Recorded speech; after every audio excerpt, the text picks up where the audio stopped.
Hey guys, it's Graham. This is my review of In Defense of the Second Amendment by Larry Correia. I read this one, coming up on 2 years ago. It came out in January of 2023, and it made my best of list last year. This is the first and only, to my knowledge, piece of nonfiction that Correia has published. And as a longtime reader of his blog, uh, I must say that not a whole lot of the information in it was new to me, but that's because the guy has been writing for a long time about gun stuff, gun culture, the laws around guns, the phenomena around gun violence, and what to do about it. And it turns out when you've got close to 3 decades of actual experience, and not just as a person who's an enthusiast of something, but as a guy who used to teach it and used to teach it to law enforcement and even had his own gun store for a long time. Like, this isn't just a guy who's excited about something, he's very, very knowledgeable about it. And his knowledge becomes valuable in a practical way every time there's an event like there was earlier this week. Now, I have intentionally not delved into a lot of the news around this, but I heard that there was a tragic mass pew-pew event, as unfortunately happens too regularly in this country. And people had, predictable is almost an understatement. People had their usual reactions to it along ideological lines. And whenever something like this pops up, I'm reminded of things that Larry said in this book with regard to not just what causes these events and what amplifies these events, but the role that media hype and mass reaction plays in perpetuating these events.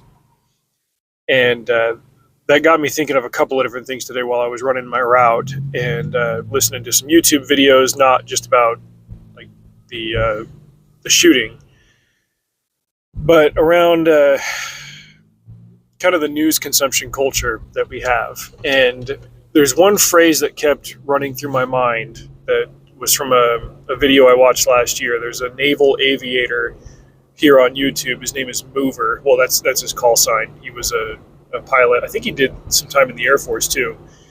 His call sign is Mover. You might have seen that he did some reaction videos to various scenes in Top Gun Maverick, and that gained him a lot of popularity. Really interesting guy. And he had one critique for the scene in Top Gun Maverick where the Hornet had a bird strike. A bunch of birds hit the engine, and all of a sudden Phoenix, the pilot, she starts freaking out. And he said, you're breaking one rule right off the gate here, or she starts like hitting switches and like, oh my gosh, everything's going wrong. He goes, one of the main rules when you're flying a plane is no fast hands in the cockpit. And it's amazing, since I saw that video, and I've only seen it once, but in the last, year and a half since I've watched it, that phrase keeps popping up in my head, no fast hands in the cockpit. And maybe it's just because, I'm older than I used to be, and I try to approach things a little bit more calmly than I once would have. Maybe it's because I've got almost 12 years of trucking under my belt, and there are some similarities in that you don't want to immediately slam on the brakes or jerk the wheel anytime something happens that you didn't predict, or something flies in front of you, or whatever. There's some relatability there, but it's just when new stimulus enters your field of vision or your consciousness, or something pops up in the news like this, don't immediately spastically respond to it. Don't even think necessarily that you have to have a response to it. Especially in this day and age where the news will frequently rush to spaz out and be the first ones to report on something, and then issue a correction within a day or within hours or something. Like, yeah, when you get wind that something like this has happened, you want more information, but don't freak out and start spaz posting about it on social media. Don't immediately respond to whatever the first thing is the news throws at you, because that's all fast hands in the cockpit. Their views are monetized. Everybody's trying to go viral. Everybody's trying to throw their clickbait out there. And these fast and spastic responses to violent events, like the one that happened this week, they are a commodity. These outlets are less interested in reporting the news and more interested in boosting themselves and chasing clout off of it, and that feeds the violent cycle that these shooters are driven to be a part of.